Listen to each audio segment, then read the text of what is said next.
Thank you so much for joining me. Thank you very much. Yeah, these are not the best of times to be meeting, it seems. So I want to go straight into it, Yes. you know, because the internet has been on fire Yes. over the past 1 week because of allegations, heavy allegations, that your ex-husband made. Before I talk about the issues, where were you when you heard these things? It was early in the morning. Yeah. I just woken up and I saw a message from my sister, you know, and it was like, just be calm, he's at it again, you know. And then going into the message and seeing the same thing that has been going on for the past 10 years. And I just like, this is it, I've had enough. You know, I need to put an end to this, you know, because I feel like I kind of ran out of an abusive relationship, but I'm still under abuse for the past 10 years because I've tried to move on with my life. I've tried to build my life from scratch, you know, but this person just keeps going to the media space to bash, you know, defame me and cook up lies and just say things that never existed or, you know, something that he has built up on, you know. So I just decided it's time to speak up. This is the first time that you're ever speaking up on this issue in the media, isn't it? Yes, it is. Yes. What we remember from this marriage as the public is, either in 2016 or 2017, we know that EMEKA IKE was in court with you, begging you not to go. Yeah, the news that we heard was that he knelt down in court and begged you, and his friends knelt down in court and begged you. No, that never happened. That never happened? Yes, that never happened. In court, he would always say that he would do the right thing. He would come to my family, you know, we would discuss and everything. And, you know, they would tell us to go back and do that. And they would adjourn the case. The next adjourned date, we come back, they ask me, did he come to you? I would say no, because that never happened. You understand? In fact, if I may say, in court, he had actually told me and said, who wants you back? And I had pointed out to the judge, and the judge had said that he heard him. You know, so it was all a facade, you know, because he just wanted to look good and to stretch the court proceedings more than it should have been done. There was never any day. His friends did reach out, you understand, but they were not in court. Nobody knelt down in court to beg me. So you say that you survived an abusive marriage, you know? Yeah. What do you mean exactly by that? Okay, so what was the abuse? It started off as verbal. It started off as mental torture. Started as psychological. Started off as financial, you know, financial abuse because I was not allowed to work. You understand? He didn't allow you to work? He didn't allow me to work. Actually, I wanted to be an actress. That's why I became his friend. I was modeling at that time. I just come out of secondary school. I was 18.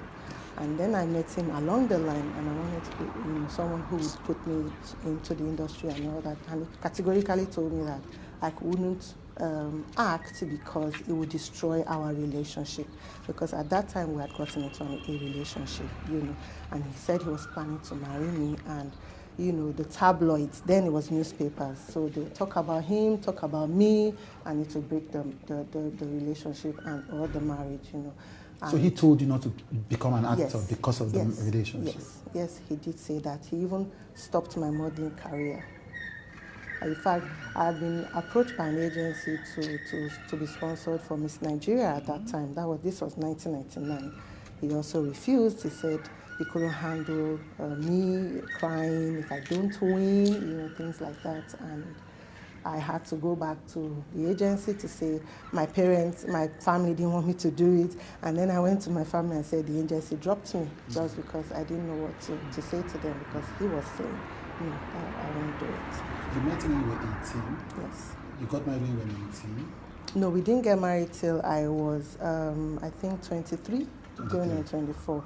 I was already pregnant with our second child when we got married. In fact, I had to be the one to speak out, like, you need to do something because this is our second child. So I was already heavy, and I regret it. Why? Yeah, because even during the wedding, he came late from the state he was shooting at that time. they never blessed us. It was his older sister's husband who has stood in, and the wine changing and blessings and all that was done. All through, when we had collected the list from my uncle and given to him, and we were preparing on our side, and I was always calling him, oh, are you, in tune with your family on the list to get everything? His family came empty-handed. They didn't bring anything. Even in family would always laugh at me at my back and say I married myself. Wow. It was always a case of, oh, she wants to marry a star and she has to work for it. And I did. I slaved for that family. Everything that they wanted to do, I was a designated driver. Everything that they wanted to do, I was the one who was always doing things for them. I was doing it on my side because of love, because this was my family.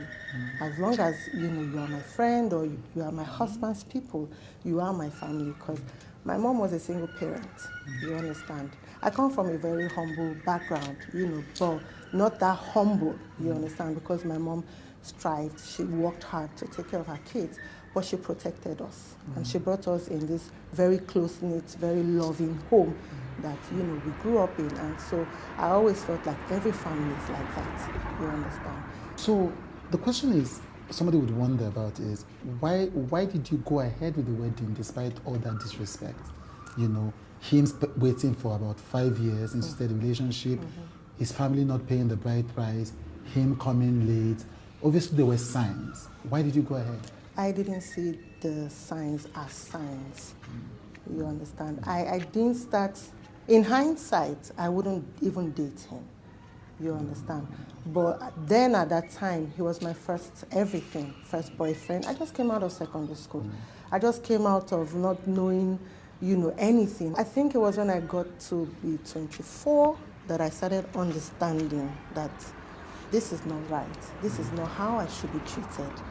I now started seeing that, I wouldn't accept some things, that kind of thing. And that's why I said I regretted, even doing that. Yeah. And it was until I was 28, 29, going into my 30s, I started fighting.